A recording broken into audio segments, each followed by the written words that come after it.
The internet is a big amazing, and complicated space where people build communities, create anything they can imagine, and make connections all around the world. I'm John Starr, advisor at Thorn. I'm Paylez Halai, senior manager of partnerships at Thorn. And this is Safe Space, a podcast about the people working behind the scenes to protect millions of users every day. These are the leaders of trust and safety. Their stories, their journey, and what fuels their mission to build a safer internet for all of us. Today, I'm so happy to welcome Ryn Linthicum to the podcast for what I'm sure will be an interesting conversation. Especially at a time when generative AI is reshaping our world, Ryn brings a unique combination of deep background in research and academia, paired with years of experience working in trust and safety at TikTok and now Anthropic. Ryn, welcome to Safe Space. So excited to see you again. How are you? Thank you so much for having me. I'm so excited to be here and chatting with you today.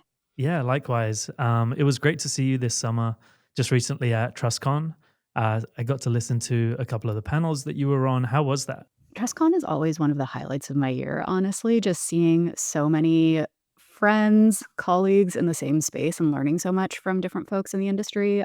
It was really a wonderful experience. I was just sad that I didn't get more hallway track time with folks. I know. It's like you go into it with so many ambitions, right? You want to connect with so many folks. You end up getting dragged into different directions. But yeah, I couldn't agree with you more. It's such a highlight for us in our field, and it's very energizing to come away from. Before we get started, we'd really love to hear kind of what's going on in your world today, just to set the stage. I'm sure your days aren't very typical at Anthropic, but give us a high level of what your typical day looks like nowadays. I mean, I think the fun thing about doing policy work in our safeguards team, which is what we call trust and safety and a bundle of other work at Anthropic, the fun thing is that my day-to-day is always different. There's always a new challenge popping up in the world of generative AI, and so it really doesn't stay consistent. I think at the moment, some of the projects that I've been working on include things like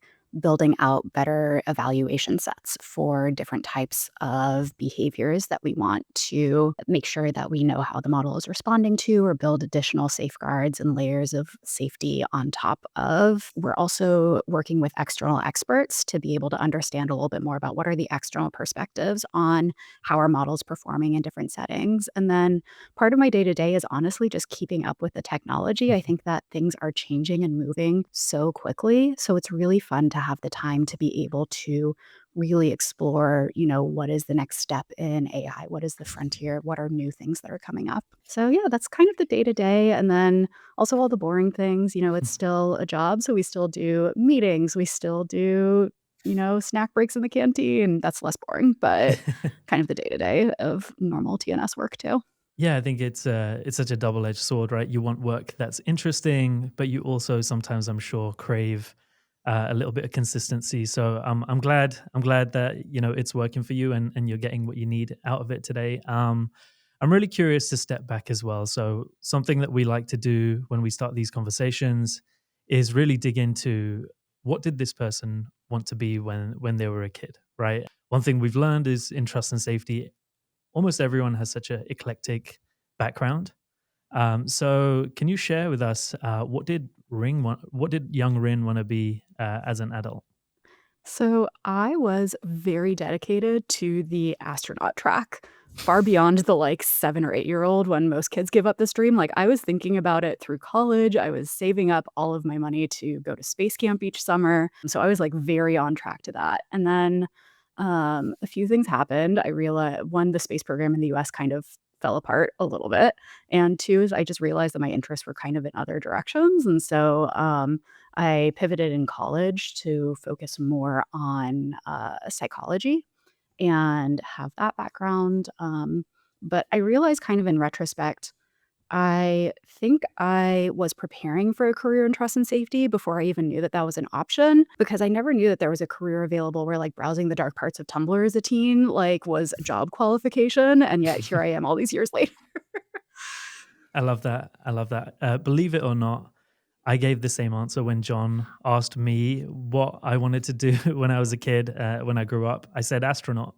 And then, funnily enough, I also pivoted into criminology and psychology at college. So it's a funny commonality we share. And again, going back to this eclectic background that we have in trust and safety, I think it just speaks volumes to that as well. I want to go a little bit deeper now into the early part of your career rather than what your ambitions as a child. You spent a lot of time devoted to research early in your career. So from Reed College to Harvard to UNC and Florida State, which I think John attended as well. How did that time in academia shape your approach now in trust and safety? I think it really gave me an appreciation for taking a data-driven approach to writing policy and really an understanding of just how deep subject matter expertise can go. What I learned throughout all of my research that I was doing and all of my degrees is that sometimes the things that seem like the obvious answer, I think particularly in spaces when humans are interacting, can actually have really unforeseen negative consequences. And vice versa. Sometimes there's things that you're like, I really don't think that this is going to work. But when you experiment with it, you realize, hey, this is actually the right path forward. And so I think having that time, in the lab, really working on research gave me a much keener understanding of why we need to measure and test and be able to really back up the assumptions that we're making with data. And when we're not able to have those robust research studies, being really clear about the limits of why we're making a certain decision and what would be needed to change that decision in the future. Ryn, first of all, it's wonderful to see you. Welcome to the pod. It's great to be in the presence of two wannabe astronauts. We're all glad that you chose the path that you have. Ryn, you touched on this kind of part of your journey in really kind of uncovering this sort of like deeper understanding of human behavior, which is obviously a very complex matter and maybe for another podcast. That said, the role of research has really grown in trust and safety. Can you maybe shed some light on, from your perspective, the importance of research and just why it is really critical that we continue to spend a lot of time looking very deeply at a lot of the issues in and around trust and safety? I'm so glad that more attention is being paid to research within the field. I think that when you're dealing with a lot of the issues that trust and safety faces, so things like identity, mental health, differences among different, age groups, cultures, all sorts of the topics of kind of the traditional trust and safety field, there's a lot of potential for personal bias and kind of anecdata to sneak in and color how you're looking at it. And I think that's really valuable. Like, you want to have the voices of lived experience, you want to have the voices of people who are the most impacted by this, who are entering the conversation. But it's also really important to take a step back and consider, does this individual experience actually generalize out to the entire population of people that are interacting with your product? And I think that doing that research and doing that experimentation in a more robust manner can really help us make sure that we're designing not just for the individual, but also for society as a whole. It's a great way of bringing more perspectives into the conversation and more perspectives and like not feeling as alone too in terms of decision making, right? I think that like as a policy person, we get asked all of these really difficult questions that we're struggling with on a day-to-day basis. And for me, at least, having that research community and having those papers to point to makes it less feel like it's all on my shoulders and more feel like there's an entire community of people who are interested in this, who are chiming in and who are helping to advise, where should we go with this? One point that you touched on was having this sort of like deep, complex understanding to kind of anchor in through through research and through kind of a deeper understanding of things. I think there is then the application of that insight and knowledge at the size, speed, and scale of the internet. What drove you to take the pivot from a research lens to, okay, how do I apply that? How did you kind of make that change? Yeah, I think I've always been really interested in how do things scale. So I was really interested in, okay, what's the difference between, I was a trainee therapist for a few years. Like, what's the difference between me treating this person who's right in front of me versus how we think about dynamics interacting, as a whole, in small groups and large groups at a societal level, just because some things transfer and some things seem to really not jump across the gap. And so I was really interested in how network dynamics work and kind of what things break at scale. I think for me, part of the origin story is also that like I grew up at a time where I was exploring all of these different social networks and all of these different internet sites. It was interesting being in the research world because I think that I would see some of the decisions that were made or some of the headlines that came out and be like, oh, why can't they just do better? Like, what are they doing here? And then transitioning into the inner world of working on these products was the biggest exercise in humility and eating crow that I think I have ever had because suddenly I realized just how hard some of these questions are. It's really easy to say something like, oh, you should not show content that is going to exacerbate someone's mental health issues. But when you get into the fact that the same sentence or the same advice can help one person and harm another, and like do nothing to a third person, it gets really complicated to get into the nitty gritty of where should we move forward really quickly. And so for me, I think the opportunity to really wrestle with the details of how we should approach this as a whole was really something that I was excited to dive in on and to learn more about like why is this a genuine challenge versus just being one of the people that was kind of naively screaming from the outside. I love that. How do we scale that journey that you went through to a global perspective? So, what I mean by that is a lot of the concepts on the internet at the speed of trust and safety, there is what can appear to be an obvious solution. Oh, why don't we just do X? Or clearly, y'all, it's Z. And then you mentioned your experience of, oh, it may depend, or it may be more complex. How do we scale that level of understanding to more and more people? That's a great question. I have found a lot of success with sitting down with folks and as much as possible giving them examples that are very specific or giving them the experience of being a policy writer, being a content moderator, and actually having them grapple with like a specific topic just because I think that that's the quickest way to kind of see where some of the gaps may be, that you have. And it's also just a great learning experience in terms of we get feedback from external partners, on what what some of the gaps are that they're seeing, what are some of the complications that we're seeing, and it creates a really good conversation, I think, about why this specific space can be really challenging to work in. So yeah, I think that just as much as you can encourage people to take an active role or to do a simulation of this, it's a really good way for folks to understand why it's hard. At TrustCon, there was I think, a content moderation game that they had as a Mhm. demo, and wow, I was so bad at it, like but it was a really great illuminative experience, I think, for folks who aren't in the space as to why it's complicated to write policy and apply it well. A safer internet doesn't happen by accident. It takes dedicated people and purpose built solutions. That's where Safer comes in.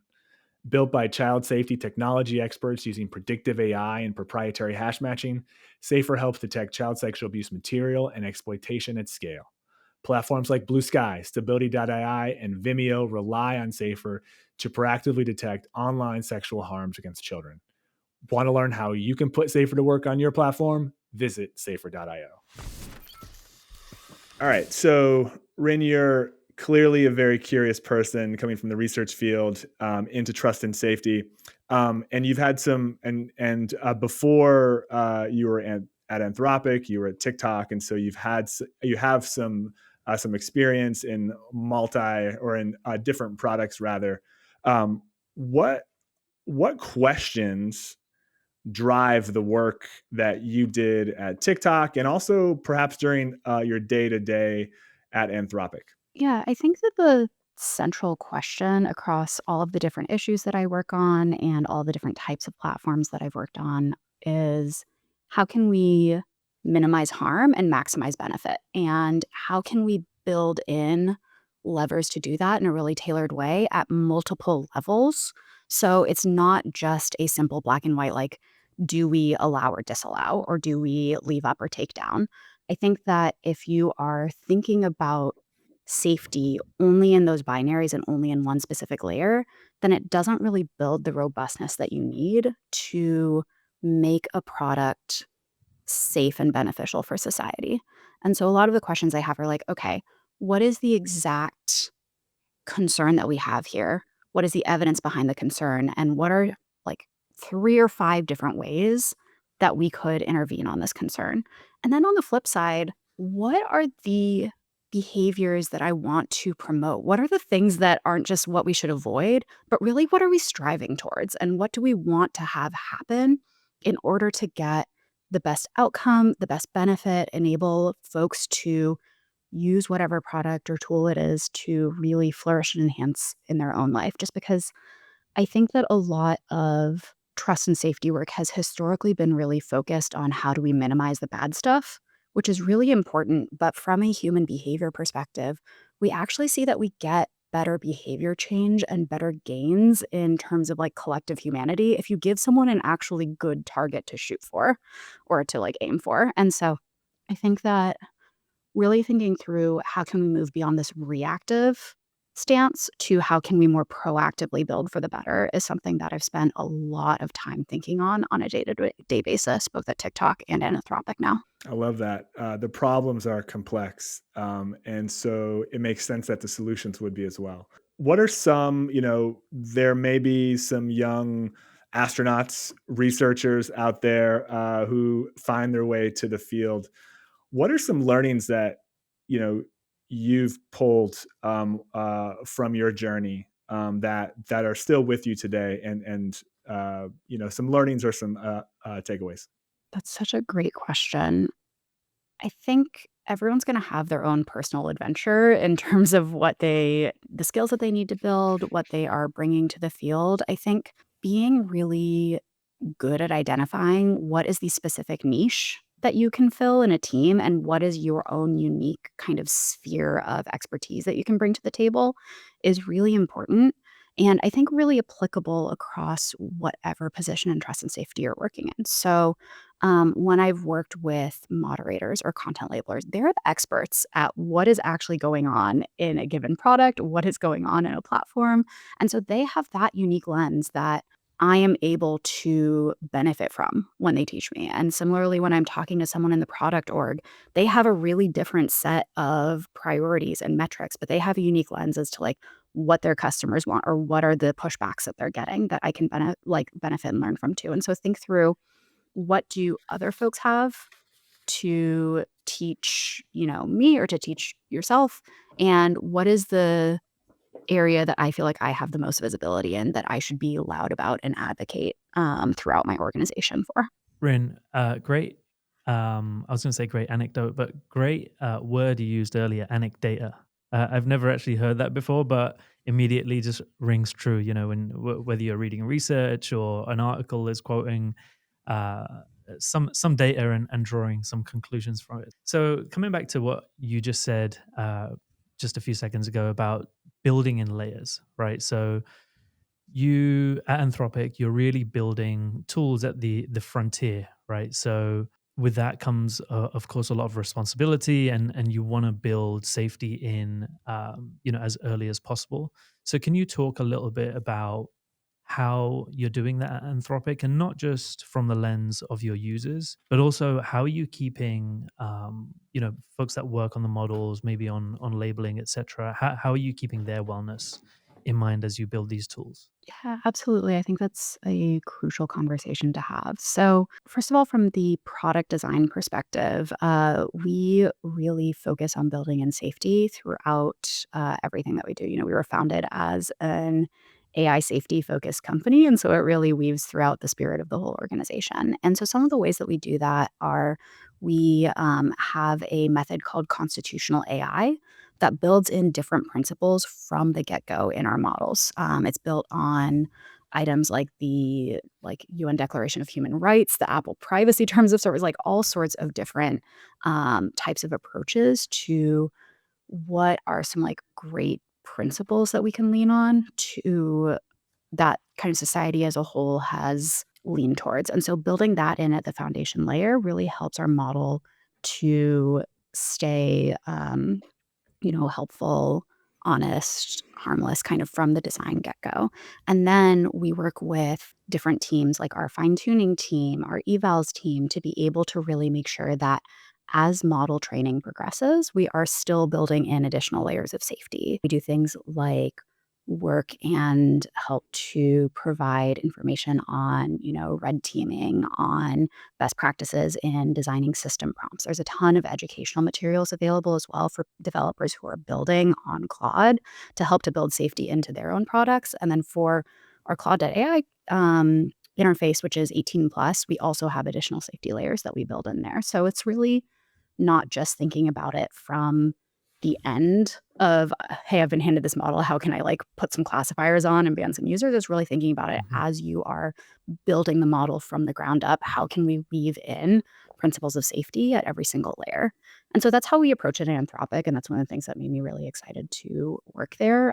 It's just being with so many safety conscious folks. In terms of team wellness, I think that there's a lot that you can do. And one of the things that has made the biggest difference in terms of wellness, I think, for myself and for others is just having that kind and collaborative team that you're able to work with in the trenches. It makes such a difference on a day-to-day basis in terms of well-being and even like what you will get out of the team at the end of the day if you are able to build things in a safe and collaborative and supportive environment. So that means everything from, making sure that people have space to take time off if they need it to um, every single team that I've worked with, we have a rule of, hey, if you have a labeling task to do and there's something going on and you're just not in the right space to do it, like post often and like let us know and someone else will swoop in and pick up the baton and make sure that you can have the space that's needed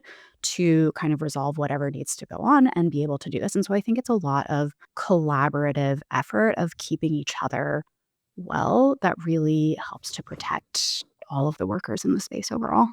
Yeah, I think having those principles up front certainly helps to keep that north star, right? So not just protecting the user, but protecting your team as well, so that your team can then in turn continue to protect users. And I've been fortunate to work with your team.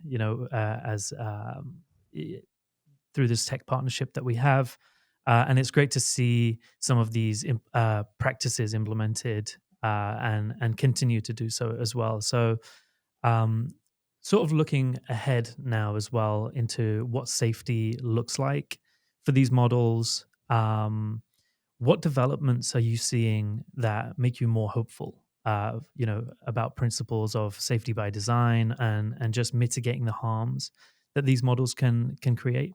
I think what makes me most optimistic is just seeing the truly exponential growth and how good these models are at completing tasks, at being able to really understand nuance. And I think that's important both for making sure that the model is able to clearly understand where the line is between, something that it should be helping out with and something that it shouldn't be helping out with, but also really helpful in terms of promoting well-being of the people who are working in the trust and safety space too. Now that models have become better and more improved, use models to help to do some of the initial, triaging or sifting in the content moderation space. And that's been great for, at least for our team, for keeping well-being at the forefront just because it's a little bit smarter about, sifting out some of the things that are, like, not super pleasant, but that, like, you don't really need to look at and kind of Mhm. taking some of that burden off the table. And so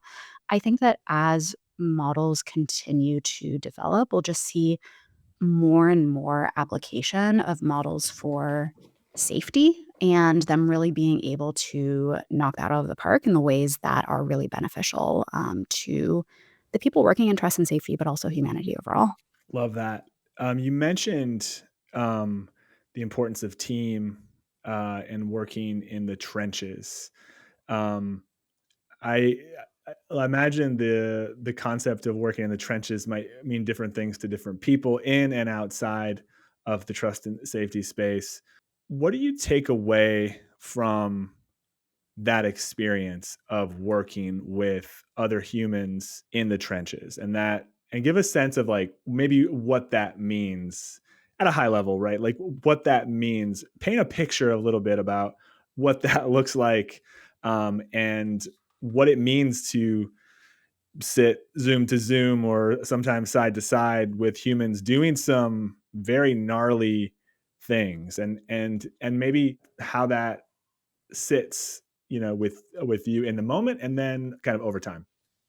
Yeah, I think that everyone who is writing policy or involved in this work should honestly have the experience of being a moderator or working on some of this, just because I think that you learn so much about what the actual breadth of experiences and content is, that it's probably some of the most valuable experience that I have had.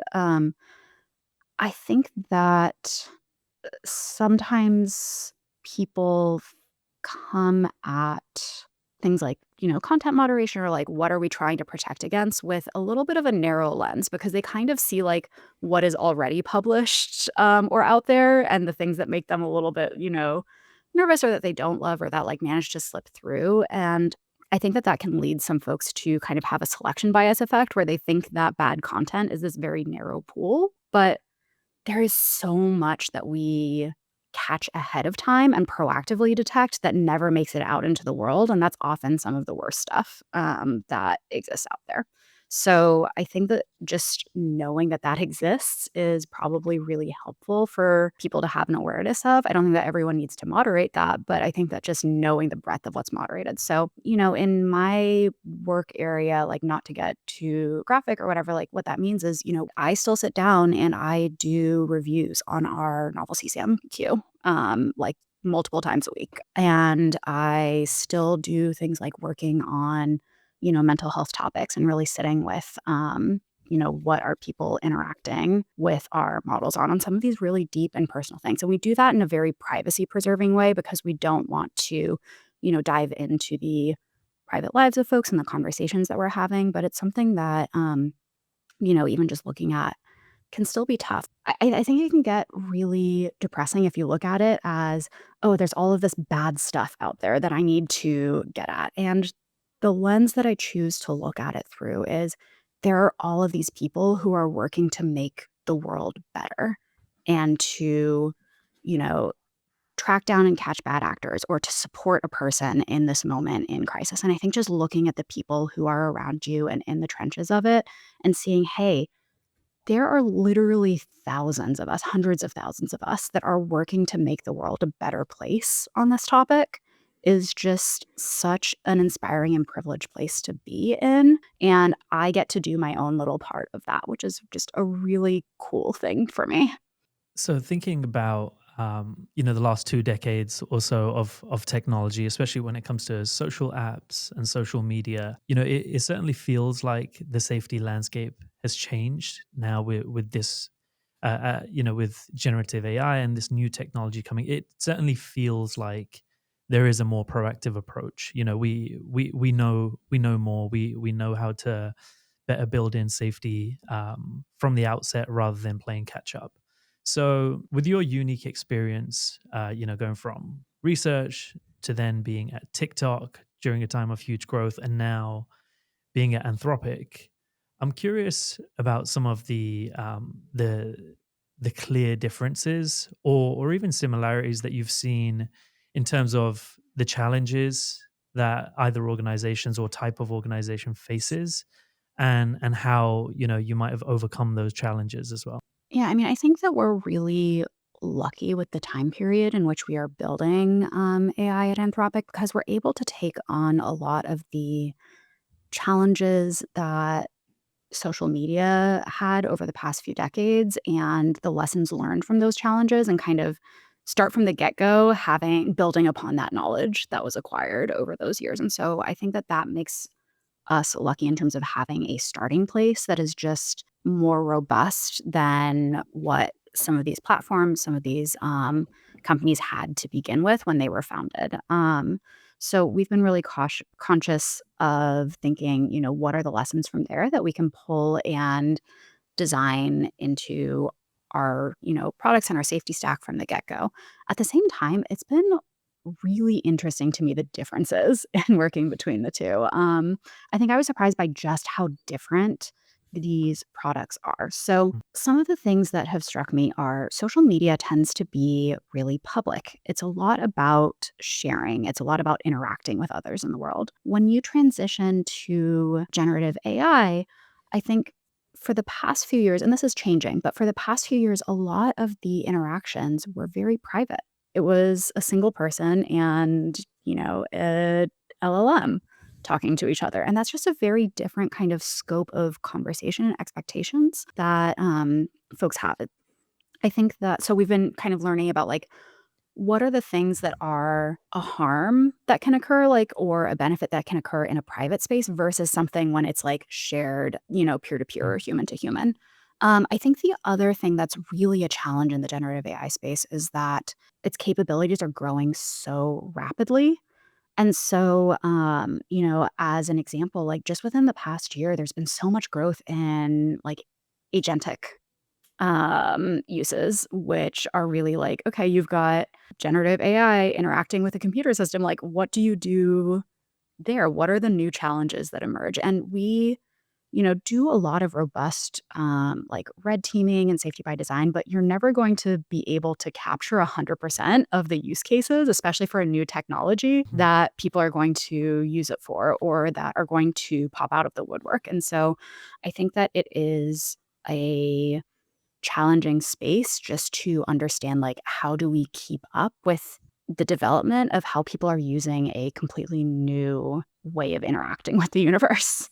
Yeah, I think that in a nutshell is really the biggest challenge, right? It's so new, um, and I like the way that you framed it in that we don't know everything. We are building in safety from the start. We're trying to take the learnings from the last couple of decades of technology development, but also recognizing the need to pivot and evolve and develop those practices. I think it's really important to call that out.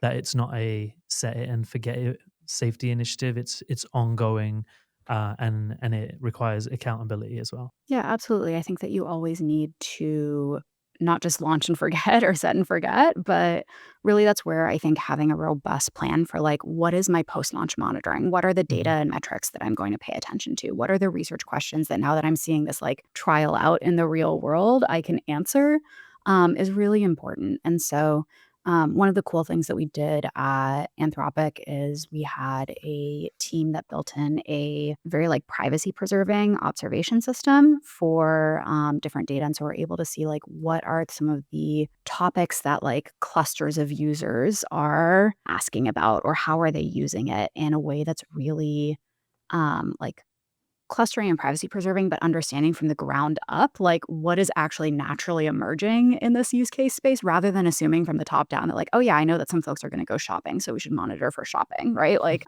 so I think that just having that kind of curiosity of spirit and building the tools that enable you to have that observability are really crucial for making sure that you can continue to understand how you need to evolve your safety approach. Ryn, I have to say it's always a pleasure talking to a Florida State alum. Go Knowles. Thank you so much for being here today, for sharing about your journey and experience. Really, your dedication and focus around being curious, really understanding complexity, and really trying to build foundational practices in from the beginning, I think really resonate with a strong trust and safety mindset. So thank you for all that you do. And to all of those trust and safety pros out in the trenches right now working, we see you. And until next time, thanks a lot, Ryn. Thank you so much. It's been such a pleasure. To our listeners, thanks for being part of the conversation. If you enjoyed today's episode, please be sure to like, subscribe, and leave a review on your favorite podcast platform. If you want even more from today's guest, be sure to check out our lightning round Q&A session on YouTube.